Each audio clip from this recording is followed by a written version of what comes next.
మాజీ ఎంపీపీ ముప్పవరపు వీరయ్య చౌదరి హత్య కేసును జిల్లా ఎస్పీ దామోదర్ ప్రతిష్టాత్మకంగా తీసుకున్నారు.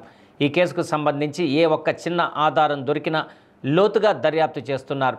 ఈ కేసుకు సంబంధించి ఇప్పటికే కొంతమంది అనుమానితులను అదుపులోకి తీసుకుని విచారిస్తున్నారు. హత్య కోణానికి సంబంధించి మరింత లోతుగా ఎస్పీ విచారిస్తున్నారు. అందులో భాగంగానే ఒంగోలు నగరంలోని పలు ప్రాంతాల్లో ఎస్పీ దామోదర్ బైక్పై తిరుగుతూ విస్తృతంగా గాలిస్తున్నారు. నగరంలోని రద్దీ ప్రాంతాలు, అనుమానాస్పదంగా ఉండే ప్రదేశాలు, నిందితులు తలదాచుకునే అవకాశం ఉన్న ప్రాంతాలను ఎస్పీ అణువణువున పరిశీలించారు. వీరయ్య చౌదరి కేసును పోలీసు బృందాలు దర్యాప్తు చేస్తుండగా ఎస్పీ దామోదర్ ప్రత్యక్ష పర్యవేక్షణ దర్యాప్తుకు మరింత ఊతం ఇవ్వనుంది. వీరయ్య చౌదరి హత్యకు సంబంధించి ఏ చిన్న సమాచారం తెలిసినా తమకు తెలియజేయాలని, వారి వివరాలు గోప్యంగా ఉంచుతామని ఎస్పీ దామోదర్ తెలిపారు.